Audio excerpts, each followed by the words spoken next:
Bienvenidos a un nuevo video de Noticias Cap. Vamos a hablar del tema del contrato de La Quintana, un jugador que le queda poco tiempo de contrato, que ya hay sondeos por él, lo hubo en mercados anteriores y ahora esos sondeos por llevárselo están cada vez más intensos y la realidad es que el futbolista sin contrato o cerca de terminar su contrato tiene muchas posibilidades de irse de Peñarol, principalmente por los mercados en los que lo buscan, ¿no? Tanto en Brasil como en México. Son mercados fuertes, son mercados económicamente y ya sabemos que muy complicados de competir con el fútbol uruguayo.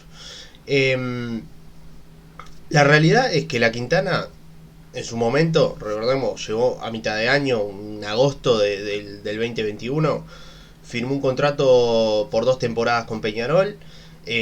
Recordemos todo lo que pasó, estuvo de por medio, había tenido la posibilidad de llegar unos meses antes a Peñarol, se terminó cayendo el pase, todos recordamos eso, esa foto de él en la televisión, mal, con su representante. Bueno, por suerte después pudo llegar a Peñarol, en donde tuvo un arranque bueno, lamentablemente muchas irregularidades del jugador en Peñarol.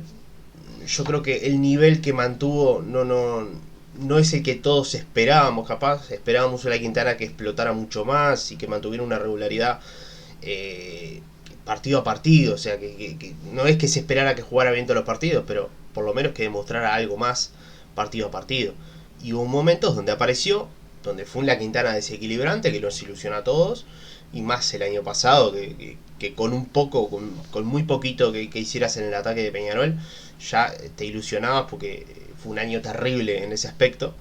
Y La Quintana, recordemos, tuvo actuaciones como doblete con Wander, a poco tiempo de llegar a Peñarol, los partidos clásicos que jugó, o sea, son muy buenos los rendimientos clásicos del futbolista. Recordemos un partido el año pasado contra Deportivo Maldonado, donde entró y movió toda la estantería del partido y termina siendo un golazo. Tiene esos momentos en que el jugador puede decir, ¿qué jugador que tenemos acá? Pero claro, es tan irregular en ese aspecto que medio que queda de lado. Y yo creo que esa regularidad, este año con un entrenador que está priorizando ponerlo como titular, proyectarlo como figura, proyectarlo claramente como el gran extremo del equipo, y bueno, puede llegar a tener otro impacto en él. El tema acá es, ¿está bien que se le renueve el contrato a La Quintana? Con lo que se ha visto, ¿se le debe renovar? Y yo creo que sí. Yo creo que sí, porque es un jugador que, pese a que no es regular, en un futuro le puede dejar un dinero importante a Peñarol, porque no duden que si se renueva ese contrato, con alguna cláusula de por medio va a estar, de algún dinero para la salida del jugador. Entonces, no le va a dejar una millonada, no le va a dejar lo que le puede dejar una venta, por ejemplo, de Rossi en un futuro, o otro tipo de jugadores. Pero le va a dejar un dinero importante a Peñarol por un jugador que no formó, y que la realidad es que si sale una buena venta al exterior, es por la vitrina de estar en Peñarol. Entonces, yo creo que está bien que le renueven a La Quintana. Hay sentimientos encontrados con el futbolista, porque tiene arranques de campeonato como el que ahora arranca con Cerro, desequilibrante totalmente por la banda, generando un penal, casi hace un gol, se entendió bastante bien con Arezzo, desequilibrio total en el segundo tiempo más que nada. Entonces vos decís, este jugador para el campeonato uruguayo es importante, lo podemos aprovechar y podemos sacar una ventaja enorme por ese lado. Y más cuando cada vez que llega un clásico el tipo la descoce.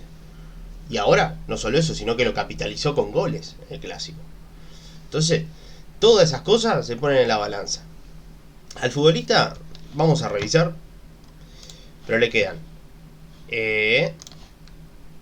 quedan 6 meses de contrato. 6 meses y poquito más. 6 meses y 17 días, 16 días. Entonces, la realidad es que no le queda tanto de contrato. Hoy ya, por ejemplo, La Quintana en 20-25 días puede negociar ya un precontrato con otro equipo, por decir una cosa de las que puede hacer. Su representante es Marcelo Tejera, tiene buena relación con Peñarol, por ese lado yo creo que no va a haber problema.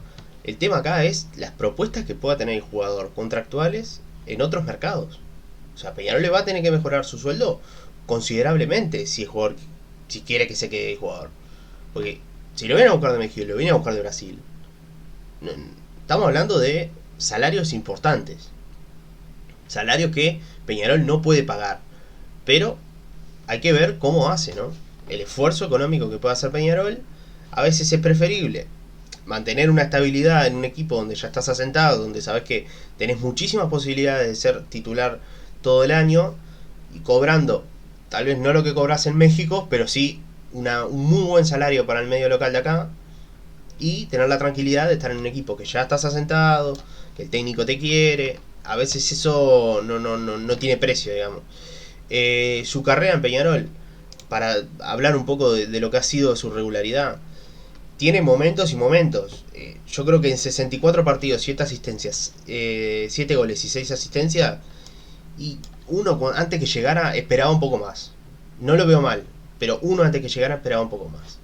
Por ejemplo, lo que fue la temporada pasada, que a mi entender fue uno de los jugadores más desequilibrantes que tuvo Peñarol en el ataque.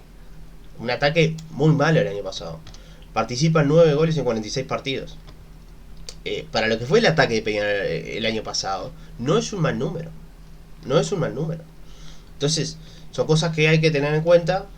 Y la realidad es que Peñarol el año pasado no tenía un plantel acorde para potenciar jugadores. En el caso de los juveniles, vimos todo lo que pasó con los juveniles el año pasado. Los metían, los sacaban, aparecían en convocatorias, desaparecían de convocatorias. Todo ese tipo de cosas. Terminaban pagando a veces los platos rotos por rendimientos de futbolistas que llegaron, que no estuvieron a la altura. Este año Peñarol tiene un plantel bastante más acorde a lo que uno espera. Te diría que en algunas líneas hasta por encima de lo que uno esperaba del mercado de pase. Entonces está bueno ver, por lo menos en los próximos partidos, cómo se puede darle el rendimiento de la Quintana, si mantiene cierta regularidad. Yo le renovaría contrato, porque más allá de que si no mantiene esa regularidad, no puede ser tal vez no termine siendo el gran extremo titular que necesita Peñarol, es una gran carta en el banco. Es un jugador que tiene un revulsivo en el banco que puede ser importante para Peñarol, para abrir o cerrar partidos. No va a ser fácil, yo creo, esta negociación, por un tema de que va a tener ofertas, como digo, de mercados importantes. Su representante también lo va a querer negociar. Capaz que el jugador, no sé cuál es el deseo del jugador, pero yo calculo que su deseo debe seguir creciendo en su carrera y tener la oportunidad de mostrarse en otros mercados importantes, como el brasilero, por ejemplo. Rulio ya declaró públicamente que se está trabajando en la negociación de su contrato. Entonces, por ese lado, creo que uno se queda tranquilo. Pero como digo, uno tiene sentimientos encontrados con la Quintana. Porque yo te puedo asegurar que le preguntás a la mayoría y te dice, y es un juego irregular, no es una de las figuras hoy de Peñarol. Pero por otro lado, preguntás si hay que renovar y yo creo que la mayoría te dice que sí. Es de eso hablo con el sentimiento encontrado. De la irregularidad del jugador ha generado eso en la opinión del hincha. Y bueno, la realidad es que vamos a ver cómo se desenvuelve esto en los próximos días, si hay avances sobre la renovación de contrato. Como digo, probablemente sea con una mejora salarial y una cláusula de contrato que proponga a Peñarol de por medio. Peñarol se quiere asegurar también que le entre un piso de cierto dinero a la hora de negociarlo. Como siempre, los invito a comentar sobre este tema, opinar, suscribirse y darle like. Chao.